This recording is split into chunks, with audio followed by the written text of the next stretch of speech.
The rain had been falling in straight, silver lines for 3 days straight when Amelia Lang arrived in Glasgow. She stepped off the overnight coach from London with nothing but a small black rucksack and the same charcoal wool coat her sister had worn the night she vanished. The coat still carried a faint trace of Sophie's perfume, jasmine and something sharper, like rain on hot tarmac. Even after 6 years, 8 months, and 19 days, Amelia had kept it in a sealed plastic bag in her wardrobe until the anonymous email arrived 3 weeks earlier. The message contained only a photograph, the back seat of a black London-style taxi, license plate ending in 47, taken from behind the driver. Sophie's face was visible in the rearview mirror, eyes wide, mouth forming a single word Amelia could read even in the grainy image. Wait. The email had no sender name, just one line beneath the photo. Cab 47 is still running the same route. She never got out. Amelia had canceled every meeting, emptied her bank account into cash, and boarded the first coach north. Now she stood under the dripping canopy of Buchanan bus station at 6:47 a.m., the city still dark and shining wet. She pulled the coat tighter and walked to the rank of black cabs lined up along the street. Most drivers were asleep behind the wheel or reading newspapers. She moved along the line until she reached the 7th vehicle. The number plate read SG 5147. The driver was awake, hands resting lightly on the steering wheel, staring straight ahead as though he had been waiting for her specifically. She opened the rear door and slid inside. The interior smelled of leather, old cigarette smoke that had been banned for decades, and something metallic, like coins left in rain. The seat was warm, as though someone had only just left it. A small brass plaque on the back of the driver's seat read, Cab 47 licensed since 1957. The driver did not turn around. He was in his late 60s, gray hair cut short, wearing a dark wool jacket and a flat cap. In the rearview mirror, his eyes met hers. Steady, tired, the color of wet slate. "Where to, miss?" he asked. His voice was soft, Scottish, with the faintest trace of something older underneath. Amelia swallowed. "Just drive. The route my sister took 6 years ago." The driver nodded once, as if he had known the answer before she spoke. The meter clicked on. The cab pulled away from the rank and merged into the early morning traffic heading west along Sauchiehall Street. For the first 10 minutes, neither of them spoke. Rain drummed on the roof. The city lights smeared across the windows in long orange streaks. Amelia kept her hands folded in her lap, thumbs moving in slow circles. The same unconscious habit Sophie had always had when she was nervous. At the lights on Argyle Street, the driver finally spoke. "You're Amelia Lang," he said. It was not a question. Sophie's younger sister, 33, archivist at the British Museum until 3 weeks ago. Left your flat in Clapham with 3 days' notice. Left your phone in a bin at Euston. Bought the coach ticket in cash. You're not here for sightseeing. Amelia's thumbs stopped moving. "How do you know my name?" The driver tapped the small digital manifest screen mounted on the dashboard. A list scrolled upward in neat green text. July 12, 2018, Sophie Lang, Cab 47, Glasgow City Centre to Airport. Disappeared 23:47 between Junction 15 and the Kingston Bridge. September 19, 2018, female, mid-30s, same cab. Disappeared mid-journey. December 14, 2018, female, Cab 47. Left a handbag behind.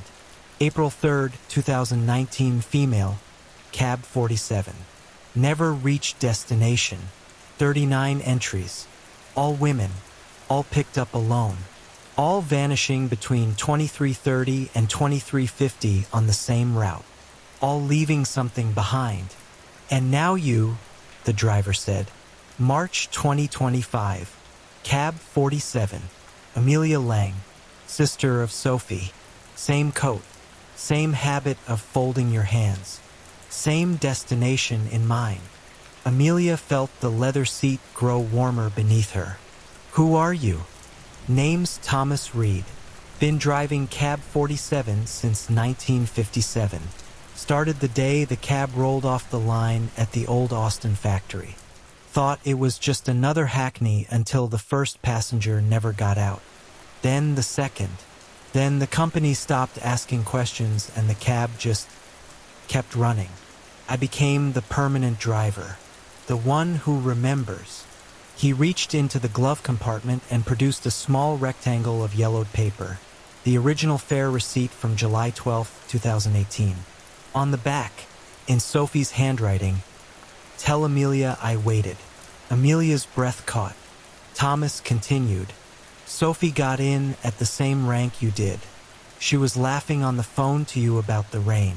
Told you she'd be home the next day. Then she hung up, looked in the mirror and said your name. At 23:47, she simply wasn't there anymore. The cab was still moving, meter still running, door never opened.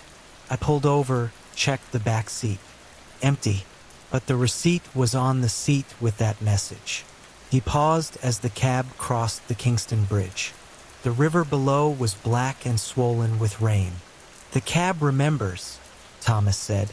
"Every fare, every passenger, every word spoken in this back seat. When someone leaves something behind, a receipt, a scarf, a single tear on the leather, the cab keeps it.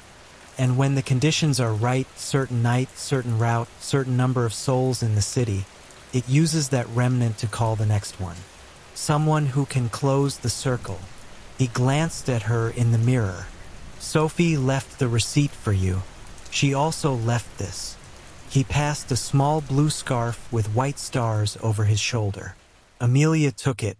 The fabric was warm, as though Sophie had only just removed it. Amelia stared at the scarf. "What happens when we reach the airport?" "If you get out," Thomas said. "Nothing dramatic. You walk into the terminal.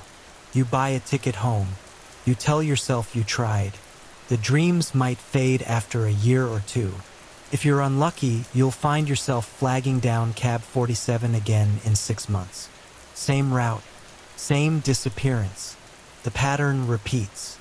The cab turned onto the M8, heading toward the airport. The rain intensified, wipers slapping steadily. "If you stay in the cab," Thomas continued, "the cab decides. It's been doing this since 1957, longer than I've been driving. Every few months it takes someone.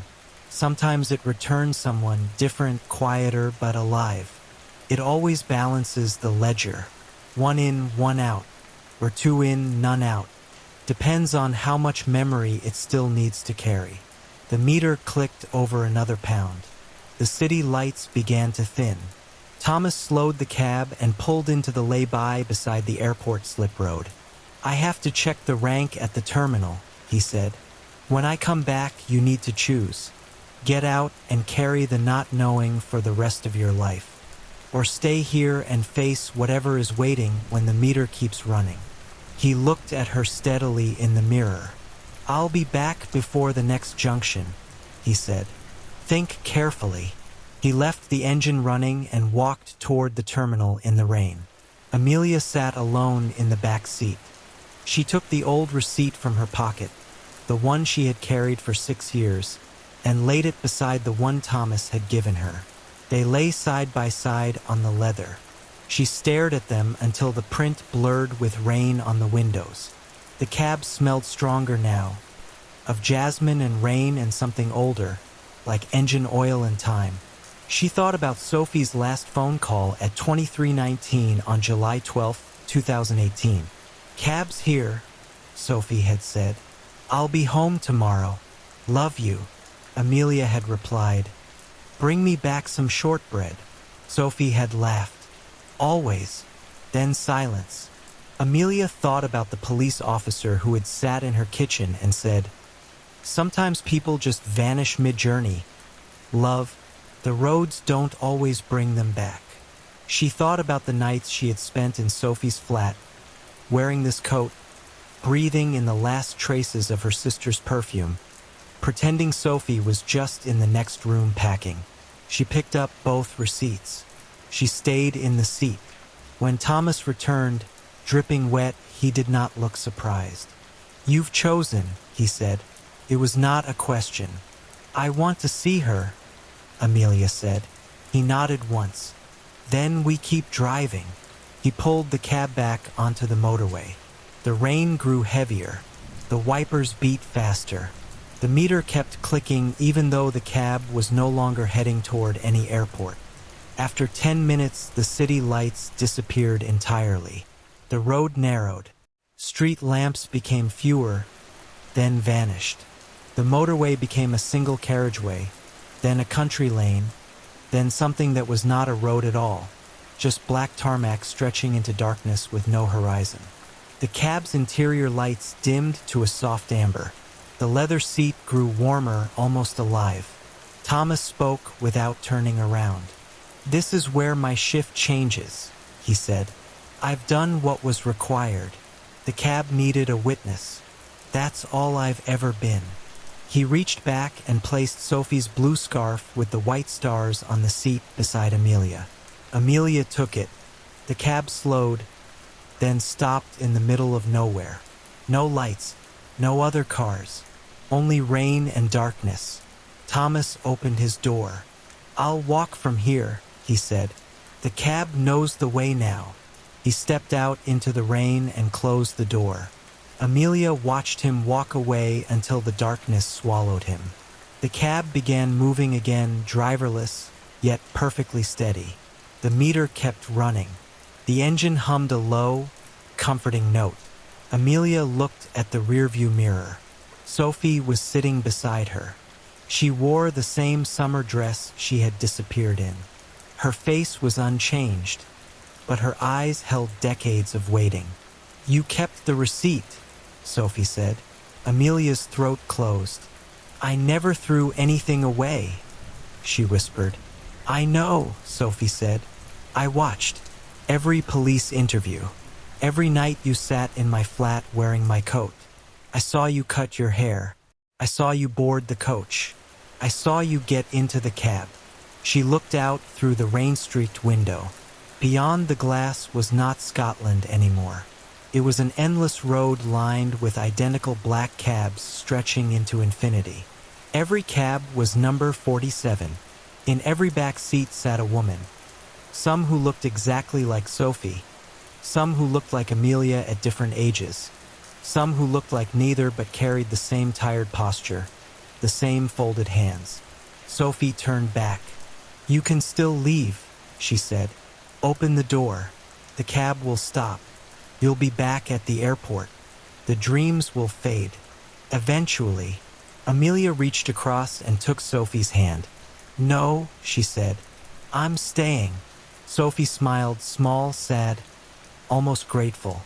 "Then the meter keeps running." The cab's interior lights dimmed to a faint red glow. Amelia felt the seat vibrate as though the entire vehicle had exhaled. Outside the windows, the other women began to move. Every previous passenger who had disappeared now visible in their own cabs, all facing forward, all waiting in silence. Sophie placed a hand on Amelia's shoulder. "Welcome to the ride," she said. The doors locked themselves. The receipts slid into the seat pocket and stayed there. Above, on the ordinary streets of Glasgow, Cab 47 pulled up at the airport rank at 23:50 as scheduled. The next passenger, a tired businesswoman, got in. The driver was a new man she had never seen before. "Where to?" he asked. The meter clicked on. The cab drove away into the rain. No one noticed that the vehicle sat a fraction lower on its suspension.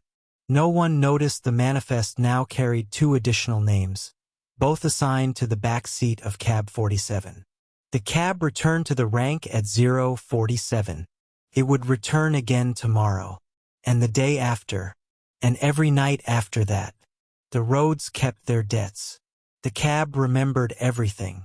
And deep along the endless black road that existed only when needed, two sisters sat side by side in the back seat watching the rain through windows that looked out onto every journey that had ever been and every journey still to come.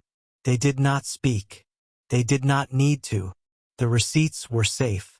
The ride continued.